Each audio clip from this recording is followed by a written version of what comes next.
Panitikan hinggil sa isyung pangmanggagawa. Sa kasalukuyan, maraming isyu at suliranin ang kinakaharap ng ating mga manggagawang Pilipino, sa mga magsasaka at ang ating bansa, ngunit ang mga ito ay ginagawa ng paraan ng kasalukuyang administrasyon upang masolusyonan ang mga problemang ito. May mga programa at proyekto na ipinatutupad ang pamahalaan upang mabigyan ng suporta ang mga manggagawang Pilipino, gayon din ang mga batas na magliligtas sa mga isyong ito. Sa pagtatapos ng aralin, ang mga mag-aaral ay inaasahang, isa, na ipaliliwanag ang mga sanhi at bunga ng mga suliraning panlipunan sa pamamagitan ng mga makabuluhang akdang pampanitikang tuon sa mga isyong pangmanggagawa, dalawa, natutukoy ang mga mapagkakatiwalaan, makabuluhan at kapaki-pakinabang na sangguniang tungkol sa mga isyong pangmanggagawa, tatlo, na ilalahad ang mga katangian ng mahusay na akdang pampanitikan tungkol sa mga isyong pangmanggagawa, apat, nakasusulat ng akademikong papel na nagsusuri sa kahalagahang panlipunan ng isang akdang pampanitikang tungkol sa isyong pangmanggagawa.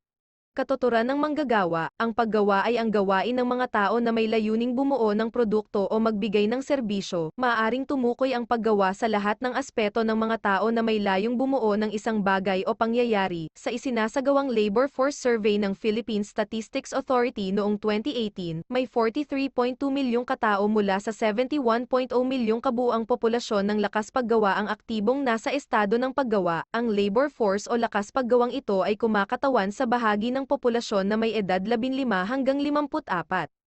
Sa datos na ito, makikita ang patuloy na pagbaba ng paggawa sa sektor ng agrikultura at ang pagtaas naman sa sektor ng serbisyo.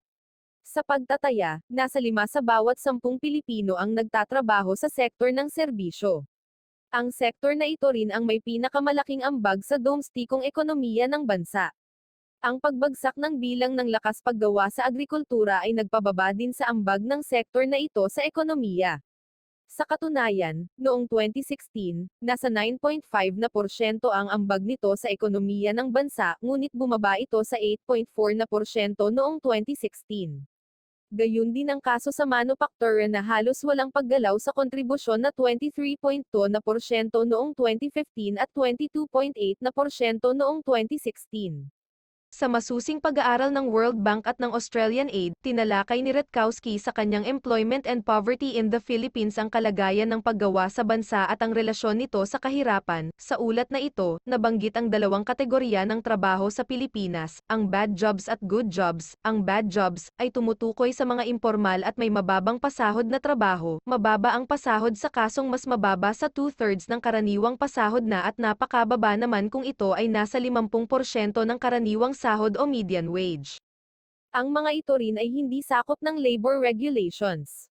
Kabilang sa mga ito ang mga trabahong casual, pakyawan at mga involuntary part-time. Samantala, ang good jobs naman ay mga trabahong formal at may magandang pasahod. Masasabing formal ang isang trabaho kung natutugunan nito ang dalawa sa tatlong pamantayan. Una, may nakasulat na kontrata ng empleyo. Ikalawa, may segurong panlipunan o social insurance mula sa employer, at ikatlo, may proteksyon sa arbitraryong pagkatanggol sa trabaho. Isa pa sa nakababahalang datos sa ulat ang natuklasang mataas na porsyento ng kabataang Filipino ay NEET o Not in Education, Employment and Training, sa may edad na 15 hanggang 24, 14% lamang sa NEET ang aktibong naghahanap ng trabaho, marahil, bunsod ito ng kawalan ng oportunidad lalo na at marami sa mga kabataan ay kulang din sa edukasyon at kakayahang teknikal, maliban pa rito, natuklasan din ang mga sumusunod. Isa, mataas ang inekwalidad o di pagkakapantay ng kita sa Pilipino kumpara sa internasyonal na standard. Dalawa, mahirap ang mga tao sa Pilipinas hindi dahil sila nagtatrabaho kung hindi dahil maliit ang kanilang kinikita. Tatlo, karamihan sa mga mahihirap na manggagawa ay mga disahurang manggagawa. Apat, mas mababa ang panganib na maghirap ang mga manggagawang may mataas na pinag-aralan. 5. Mas mababa ang poverty incidence sa mga babaeng manggagawa kumpara sa mga kalalakihan. 6. Mas maiksi ang oras ng trabaho ng mga mahihirap dahil sa kawalan ng oportunidad ng magkaroon ng regular na trabaho, at 7. Minorya lamang sa mga mahihirap na manggagawa ang tumatanggap ng minimum na sahod. Marami namang mga batas ang nagbabalat kayong pumoprotekta sa kapakanan ng mga manggagawa, ngunit sa katotohanan ay nagiging instrumento pa ang mga ito sa lalong pang-aabuso sa mga manggagawa.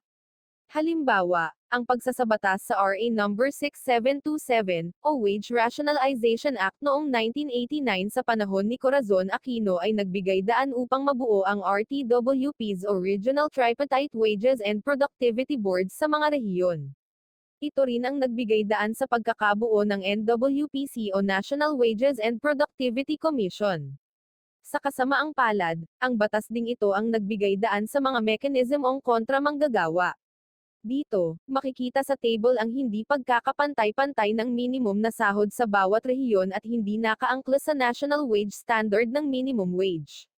Bunsod ito ng pagiging market bias ng mga institusyon na siyang lalong nagpapalole sa kalagayan ng mga manggagawa.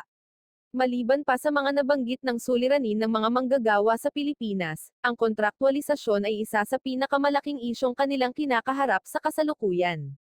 Lalong napag-usapan ito ng Ipangako ng Rodrigo Duterte noong 2016 na kanyang tatapusin ang ENDO, ang kolokyal na tawag sa mga pagtatanggal sa mga contractual na manggawa. Sa kasamaang palad, sa kalagitnaan ng kanyang termino ay kanya itong tinanggihan sa kadahilan ng hindi magiging balanse ng empleyado at employer. Sa pinakahuling patakarang inilabas ng pamahalaan, ang DO 174 ng Articles 106 to 109 of the Labor Code mula sa Department of Labor and Employment, sinasabing the order purportedly seeks to address the problems of ENDO by ensuring the regularization of workers upon hiring by third-party manpower agencies and granting them the same rights and benefits as regular employees, including the right to form unions through stricter implementation of labor standards and existing laws on permissible contraction and subcontraction. Inaasahan, na baka ito na ang magpapatigil sa sistemang ENDO na nagpapahirap sa mga ordinaryong manggagawa, subalit, sa kasamaang palad, lumipas na ang ilang mga taon at nasa status quo pa rin ang bansa sa usaping ito. Ang mga kahalagahan ng paggawa o manggagawa. 1. Lumilikha ng produkto na kailangan ng ating bansa. 2. Pinoproseso ang mga hilaw na material ng agrikultura. 3. Nagpapaandar at gumagamit ng makinarya at ibang teknolohiya. 4. Lumilinang ng likas na yaman. 5. Nagbabayad ng buwis sa pamahalaan. 6. Consumer ng mga produkto. May dalawang uri ng manggagawa. Ang manggagawang mental, at manggagawang pisikal. Ang manggagawang mental, ay higit na ginagamit ang isip sa produksyon. Ito ay tinatawag na white-collar job na mas ginagamit ang kanilang mental na kapasidad at kaisipan. Halimbawa ng mga ito ay doktor, nurse, guro, manager at iba pa. Sa manggagawang pisikal naman, ay mas higit na kailangan ang lakas ng katawan sa gawain. Ito ang tinatawag na blue-collar job, tumutukoy sa mga gawaing mas higit na ginagamit ang lakas pisikal at enerhiya sa paglikha ng produkto at serbisyo. Karpentero, kargador ang ilan sa mga halimbawa.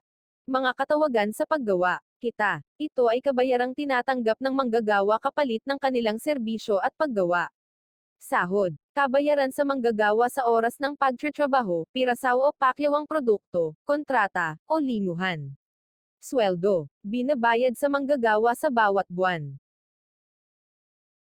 Mga teorya ukol sa sahod. 1. Marginal Productivity Theory. Ito ay nagpapaliwanag na ang sahod ng mga manggagawa ay katumbas ng halaga ng kanyang kontribusyon sa paggawa.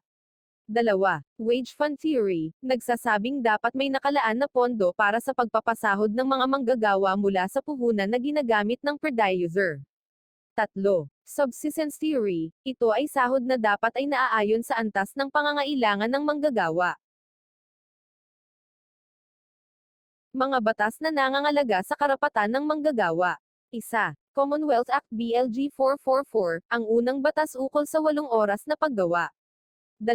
Batas Republika BLG 1933, batas na nagtatadhana ng 8 oras ng paggawa ng mga manggagawa. 3.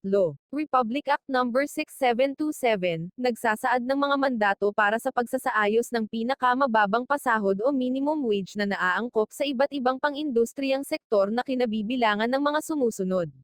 Hindi pang-agrikultura, plantas iyong pang-agrikultura, di pang-plantasyon, cottage o sinang sa pagyari sa kamay, at pagtitingi o serbisyo. 4. Artikulo 94 Holiday Pay, tumutukoy sa bayad sa isang manggagawa na katumbas ng isang araw na sweldo kahit ito ay hindi pumasok sa araw na iyon.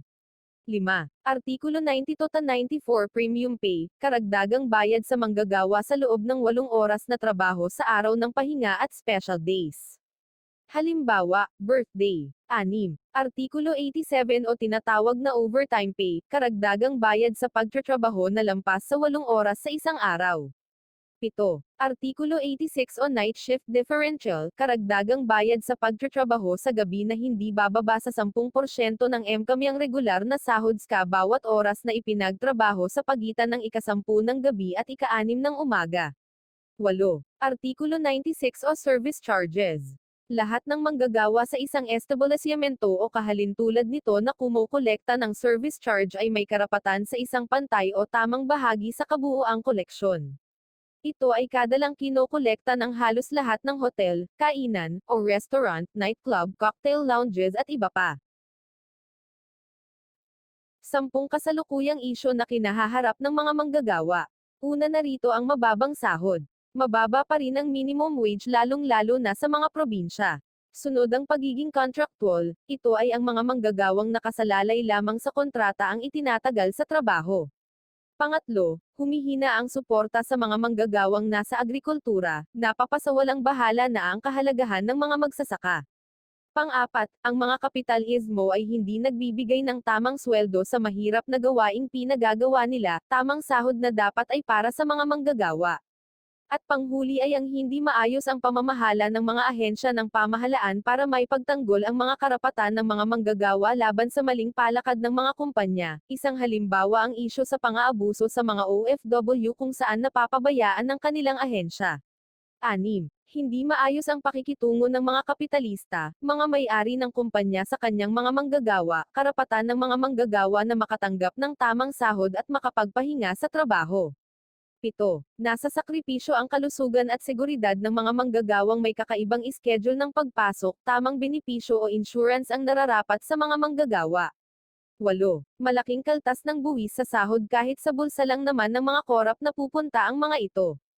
9. Hindi pagpansin ng pamahalaan sa agrikultura at sa mga manggagawang ginagawa lamang na contractual. 10. Hindi magandang sistema ng naging edukasyon kaya't hindi makuha ang gustong trabaho. Mga mahalagang karapatan ng mga manggagawa. Maraming mahahalagang karapatang manggagawa, subalit ang pinakamahalagang karapatang manggagawa na itinataguyod ng International Labor Organization, ILO, ay ang sumusunod. Ang mga manggagawa ay may karapatang sumali sa mga unyon na malaya mula sa paghihimasok ng pamahalaan at tagapangasiwa. Ang mga manggagawa ay may karapatang makipagkasundo bilang bahagi ng grupo sa halip na mag-isa. Bawal ang lahat ng mga anyo ng sapilitang trabaho, lalo na ang mapang-aliping trabaho at trabahong pangkulungan. Dagdag pa rito, bawal ang trabaho bungang ng pamimilit o DORES. Bawal ang mabibigat na anyo ng trabahong pangkabataan. Sa makatuwid mayroong minimong edad at mga kalagayang pangtatrabaho para sa mga kabataan. Bawal ang lahat ng mga anyo ng diskriminasyon sa trabaho, pantay na sweldo para sa parehong na trabaho. Ang mga kalagayan ng pagtatrabaho ay dapat walang panganib at ligtas sa mga manggagawa. Pati kapaligiran at oras ng pagtatrabaho ay dapat walang panganib at ligtas. Ang sweldo ng manggagawa ay sapat at karapat-dapat para sa makataong pamumuhay.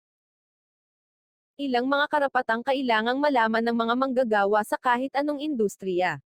1. Kaukulang bayad sa pagtatrabaho. Karapatan ng isang manggagawa ang tamang bayad para sa oras ng trabaho. Sakaling mag-overtime ang isang manggagawa, dapat bigyan siya ng karapat-dapat na pasahod. Kabilang din dito ang pagtamang pasahod sa mga nagtatrabaho sa gabi mula alas 10 ng gabi hanggang alas 6 ng umaga. 2. Lingguhang pahinga. 24 na oras ang kailangang pahinga pagkatapos ng 6 na araw na paggawa, at kailangan din ng konsultasyon sa mga manggagawa ukol sa kanilang araw ng pasok at pahinga. 3. Patas na oportunidad. Anuman ang iyong kasarian, relihiyon at lahing mahalagang nakakamit mo din ang parehong oportunidad katulad ng ibang manggagawa.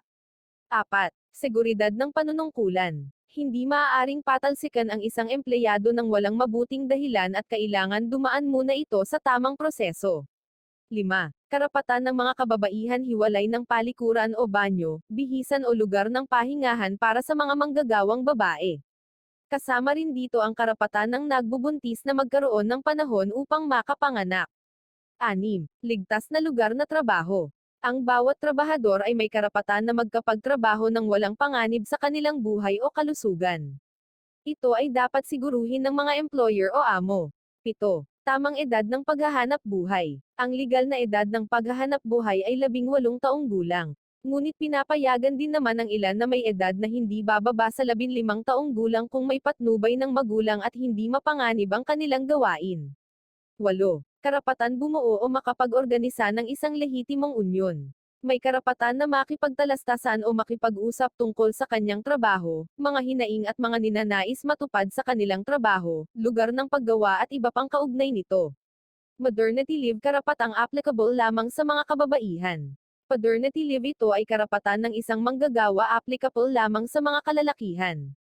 Birthday leave ito ay karapatan ng isang manggagawa na mamaingga at ipagdiwang ang kanyang kaarawan.